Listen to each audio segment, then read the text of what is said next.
National defence academy Khadakwasla का स्नातक था, उसके थ्रू मैं इंडियन मिलिट्री एकेडमी देहरादून में गया और 1959 में मेरे को कमीशन मिला था।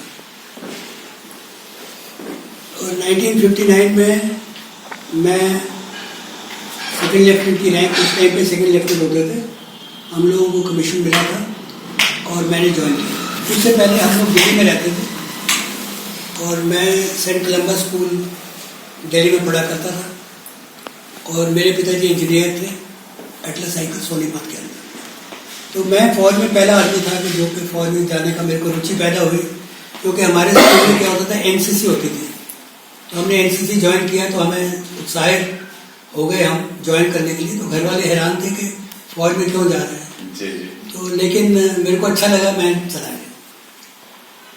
उसके बाद मेरे को अच्छा मौका मिला कि मैं JNK में पहली पोस्टिंग मेरी हुई। और जब हम जम्मू कश्मीर के अंदर गए, हम बॉर्डर के ऊपर लगे हुए थे पाकिस्तान के साथ, कल्सिया के इलाके के अंदर। इसी प्रकार काफ़ी मेरे को मौके मिले। 1971 के अंदर मैं सेकेंड इन कमांड था 2 कुमाऊं के अंदर, और हम लोग जो वेस्टर्न बॉर्डर था, नैना कोट, गुरदासपुर वेस्टर्न कोट बॉर्डर, उसके अंदर हम डिप्लॉयड थे पाकिस्तान के खिलाफ। और हमारे ऊपर बेसिकली उनके जो हवाई जहाज होते थे, सेबर जेट्स, आते थे और बम गिराते थे लोगों के ऊपर, और हमारा एयरफोर्स उनको काउंटर करता था। और हम लोग डिफेंस पे थे वहाँ पर बैठे हुए। और बाद में हिंदुस्तान की फौज आगे जब बढ़ी, हम लोग भी उनके साथ 36 डिवीजन का हिस्सा थे और हमारी पलटन भी आगे गई। तो ये था 1971। उसके बाद मेरे को मौका मिला कमांड करने का। मैं सौभाग्य मेरा अच्छा था, एक लेफ्टिनेंट कर्नल की रैंक में ही मेरे को कमांड मिल गई बटालियन की। उस टाइम पे मिल जाती थी, आज तक कर्नल मिलती है। और मेरे को नागालैंड में पोस्टिंग किया गया इसी बटालियन को कमांड करने के लिए, और मैं नागालैंड के अंदर गया। नागालैंड में हमारा क्या होता था, विदय चेकसन गैंग होती थी, जैसे आपने सुना होगा था। उस टाइम पे वो चाइना जाने की कोशिश कर रही थी और हिंदुस्तान की फौज को आदेश मिला था कि उनको रोकना है। तो इंडियन एयरफोर्स के हेलीकॉप्टर ने हमको हेलीकॉप्टर से नीचे उतारा था, और हम लोगों को इनफैक्ट ट्रेनिंग नहीं थी उस टाइम हेलीकॉप्टर से नीचे उतरने की, हमने नहीं की हुई थी। लेकिन वो एयरफोर्स वालों ने हमको समझा दिया कि ऐसे हम रोप नीचे फेंकेंगे। जैसे आप रास्ता हम चढ़ते थे ना आर्मी के अंदर ऊपर चढ़ने के लिए, कहते ऐसे ही रास्ते से नीचे उतर जाना। तो समझा दिया विंग कमांडर साहब ने, तो हम लोग समझ गए, सब जवानों को समझा दिया, सबको भी फिक्र मत करो कि तुम लोगों ने पहले ट्रेनिंग, क्योंकि टाइम नहीं होता था ना, मतलब टाइम नहीं था, एक के बाद एक एक्शन जो करना होता है। तो उन्होंने हमको भेज दिया। तो एयरफोर्स और हमारा काफ़ी तालमेल अच्छा था, तो उन्होंने हमको उतार दिया वहाँ पर। हमारी किस्मत अच्छी रही और उनके साथ हमारा मुठभेड़ भी हो गया गैंग के साथ। और उसके अंदर मेरे को विशेष सेवा मेडल मिला था, मेरे एक मेजर साहब को विशेष सेवा मेडल मिला था, एक हमारे जवान को सेना मेडल मिला था। तो हम तीनों को अवार्ड किया गया था वहाँ पर, और हम उस गैंग के खिलाफ सक्सेसफुल थे उस इलाके के। तो नागालैंड मैंने बटालियन कमांड किया। फिर मेरे को मौका मिला वहाँ जाने का नीफा के अंदर। उससे पहले भी मेरे को मौका मिला था बटालियन को नीफा के अंदर जाने का, जिस टाइम पे चाइनीज़ वहाँ पर जा रहे थे। असल में हम लोग उस टाइम एंटर 5 डिवीजन का हिस्सा थे हम, मिसामारी, और ऊपर नीफा के अंदर हम लोगों को भेजा गया था। तो उनके पेट्रोल वगैरह जैसे होते थे, वो लोग पीछे जा रहे थे, हम लोगों की इंडियन आर्मी, हम लोग यंग ऑफिसर होते थे, तो हम लोग पेट्रोलिंग वगैरह किया करते थे। तो सौभाग्य है, अच्छा, मतलब आर्मी में हम मानते हैं अगर ऐसा मौका मिल जाए कि जब आप फील्ड एरिया में नौकरी करें। और मैं इन्फेंट्री का कुमाऊं 2 कुमाऊं के अंदर था, और मेरी किस्मत अच्छी रही कि मैं उसी बटालियन को मैंने कमांड किया जिसको मैंने कमीशन दिया था। वो इसलिए था कि चीफ ऑफ आर्मी स्टाफ जो थे जनरल रैना थे, वो हमारे कुमाऊं रेजिमेंट के थे। तो उन्होंने मेरे से पूछा कि कमांड के लिए, तो मैंने कहा सर मैं तो अपनी पार्टी कमांड करना चाहूँगा। तो उन्होंने कहा तेरे को थोड़ी इंतज़ार करनी पड़ेगी। मैंने कहा सर कोई बात नहीं। तो मेरे से सीनियर होते थे, वो भी उनके साथ थे। तो मैंने कहा सर इनका नंबर पहले आएगा, मेरा नंबर तो उसके बाद आएगा। उसने एकदम कह दिया सर इनको लेने दो अपनी कमांड और इनको जाने दो, कोई बात नहीं। तो बड़ा दिल, मतलब मेरे कोलीग था, मेरा कोर्समेट बैचमेट था, लेकिन हमारा क्या होता है IC नंबर चलता है फौज में, नंबर 1 2 3 4 जैसे होता है। तो मेरा 11570 था, उनका मेरे से सीनियर था। तो मैंने कहा कि उन्होंने कहा नहीं हम एक ही बैचमेट में हैं, एक ही कोर्स के हैं, कोई बात नहीं। तो जनरल साहब ने कहा ठीक है। तो मेरे को उस पार्टी की कमांड दे दी, उनको दूसरी बटालियन में भेज दिया। तो इससे खुशकिस्मती बहुत अच्छी थी कि मैं जो हर एक जवान को जानता था बाय नेम,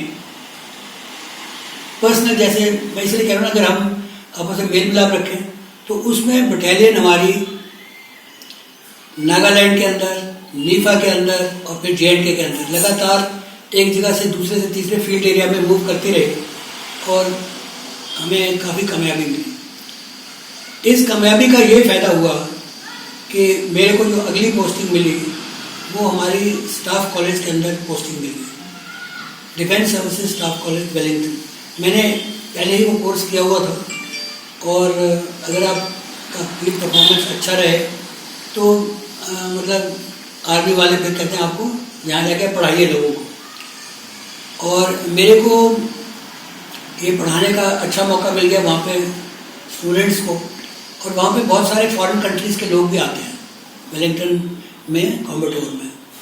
तो उन लोगों को हम सब पढ़ाते थे, उनको भी, और अपने army, navy, air force inter service organisation है उसमें भी। तो वहाँ मेरी किस्मत फिर जाग गई। तो मेरे को गवर्नमेंट ऑफ इंडिया ने इराक में भेज दिया as head of infantry training team Iraq. तो वहाँ पर इराकीज़ को सद्दाम हुसैन जब थे प्रेसिडेंट, तो इंडिया काफ़ी फ्रेंडली था उनके साथ उस टाइम पे, और हमारी कई टीम जाती थी।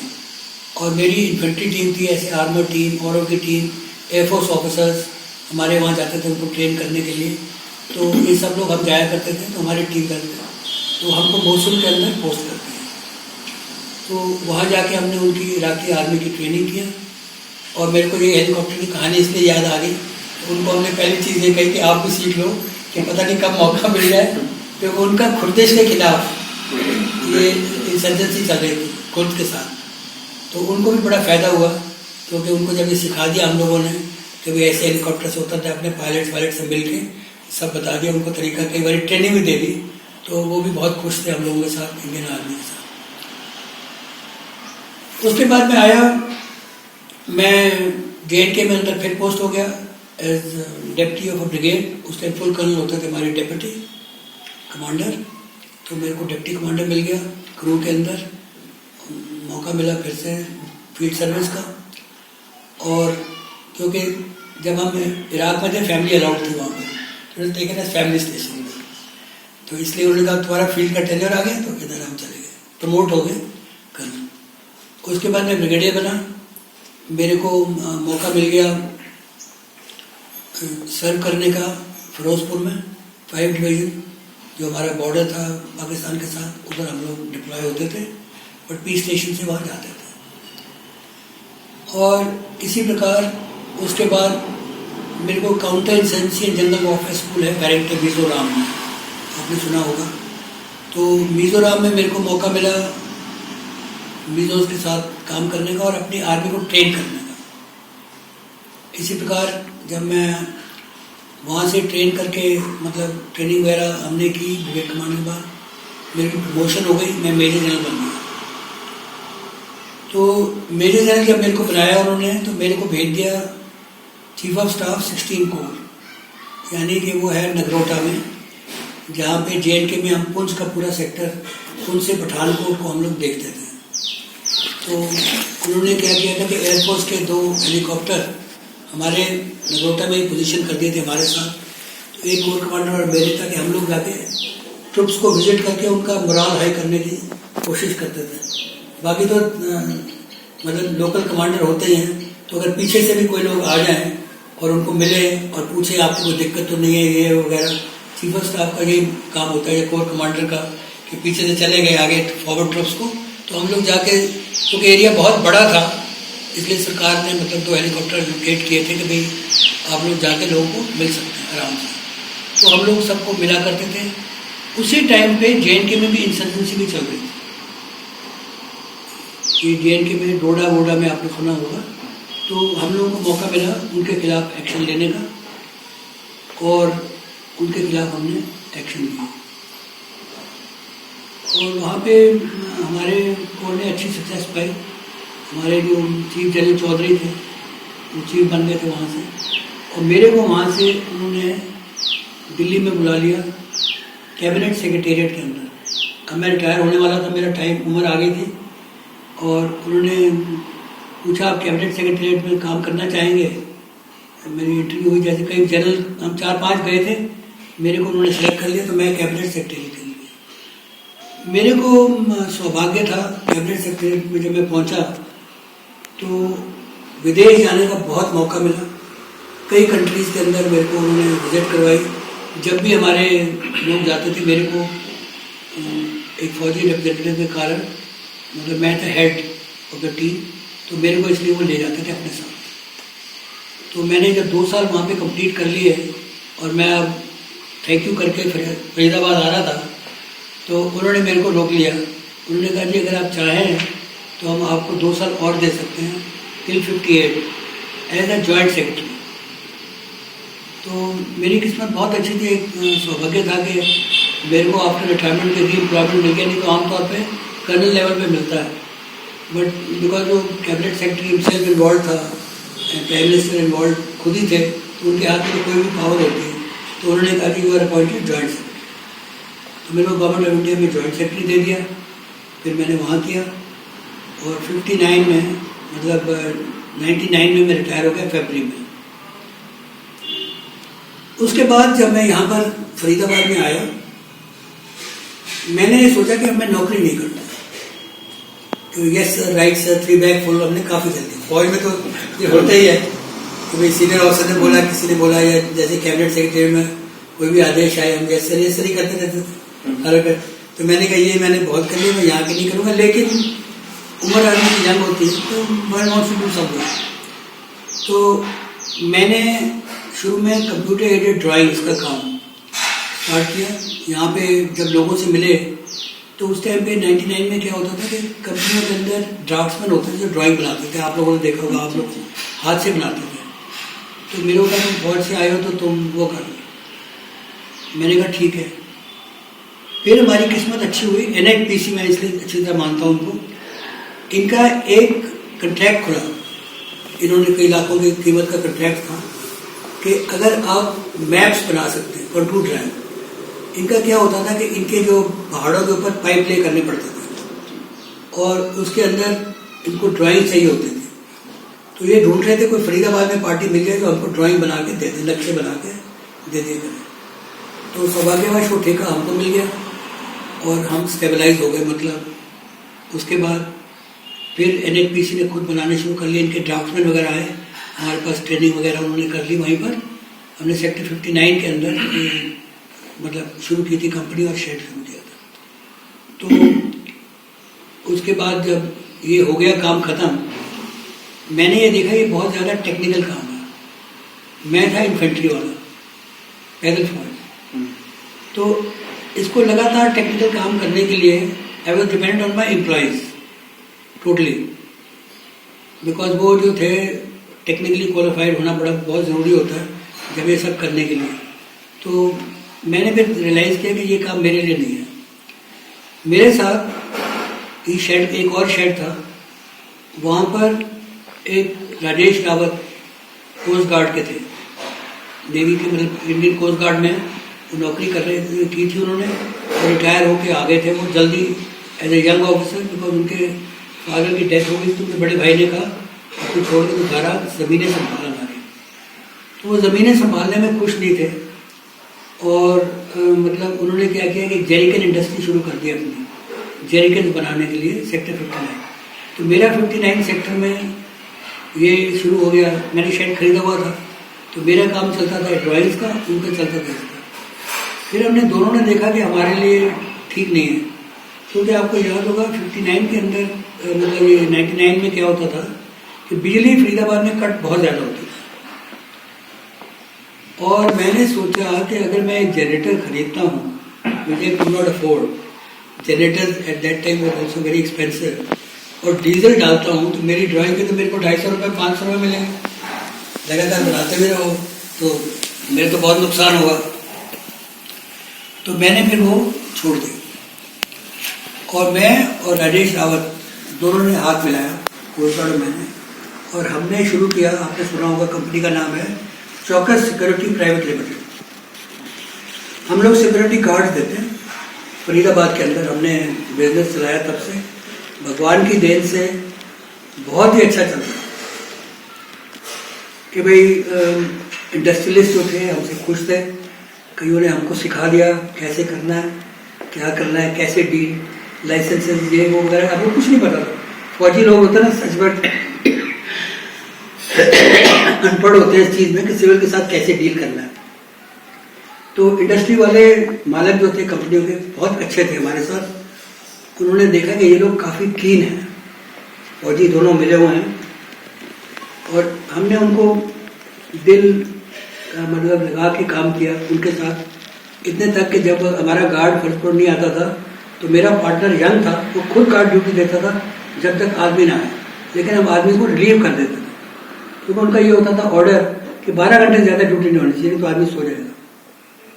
तो ऐसे कई बार होता था, मेरे पास आदमी नहीं होते थे, तो मेरे को वो दिन भी याद आते हैं। So grateful to people of Faridabad, जिन्होंने हम सबको, आज बड़े बड़े इंडस्ट्रियलिस्ट बने हुए हैं, उन्होंने हमको सपोर्ट किया।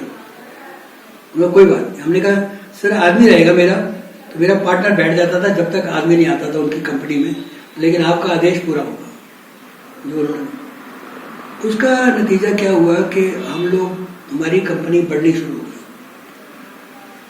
और बढ़ते बढ़ते आज हमारे पास 1500 आदमी काम कर रहे हैं फरीदाबाद शहर के अंदर। हम लोग सिर्फ गार्ड नहीं दे रहे, हम लोग पूरी कंपनियों की मैन पावर चलाते हैं।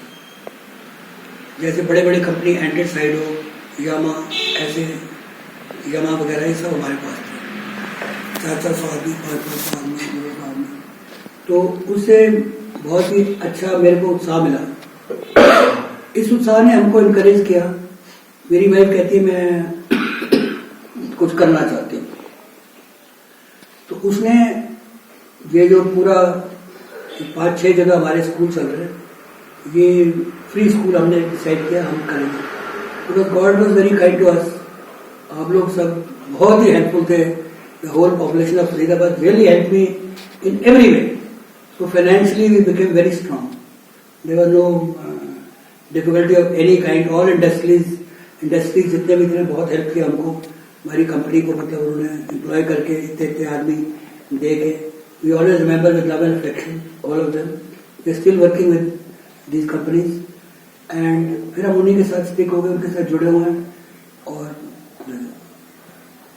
And I also became head of the ex serviceman of Faridabad. एक इन लोगों ने मेरे को कहा बन जाइए, तो 6 साल मैंने वो काम भी किया था यहाँ पे। एक्स सर्विसमैन जितने भी थे सारे गाँव में विजिट करते थे, काफी हमको मौका मिला उनके जो भी दुख होते थे उनको निवारण करने का, आर्मी हेडक्वार्टर से टेकअप करने का। तो हम लोगों ने उस टाइम सोचा कि हमें कुछ करना चाहिए फरीदाबाद की आर्मी की पॉपुलेशन के लिए, आर्मी नेवी एयरफोर्स के सब के लिए। सारे ऑफिसर्स हमने मिलकर मीटिंग की और डिसाइड किया कि हम लोग चीफ को अप्रोच करेंगे।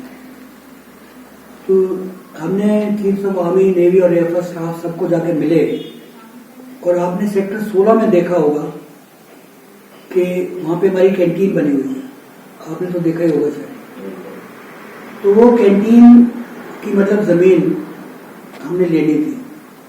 तो हम गए, चीफ मिनिस्टर से मिले। चीफ मिनिस्टर ने कहा आप लोगों का हमने बहुत सुना है आपके बारे में, फौज के बारे में, जो यहाँ पर आप लोग बहुत काम करते हैं, पूरी हेल्प करेंगे आपकी। तो उन्होंने वो जमीन हमको एलोकेट करा दी एक्चुअली। तो we were able to buy that thanks to the army navy air force. and today the canteen is there. Already we have done the inauguration ceremony of the next phase, where institution will come up for the officers and Jawan सबके लिए, Defence Service Officers Institute और उनके लिए, so that they can get facilities. जैसे we cannot afford, जैसे आप लोग शादियां करते हैं बड़े बड़े banquet hall, लाइट इधर उधर, we cannot afford that sort of a thing. So the government is actively considering that particular thing. I had gone and met the authority the other day, state officer said कि मैं आपका काम जल्दी से जल्दी करा दूँ. सरकार ने मतलब आर्मी नेवी एयरफोर्स ने तीनों ने मिलके उसके लिए पैसा ऑलरेडी एलोकेट कर दिया है. तो we are hoping that we will be able to get the building going in due course by next year. मतलब हो जाएगा जब अगला फाइनेंशियल ईयर आएगा तो government will be able to sanction that. वो कहाँ पे बनेगा सर? हाँ जी, कहाँ पे बनेगा? वही सेक्टर 16 में जो खुली जमीन है वहाँ पे उतनी जमीन. इस वीडियो को लाइक करें, हमारे चैनल को सब्सक्राइब कर बेल आइकन जरूर प्रेस करें हमारी न्यू वीडियो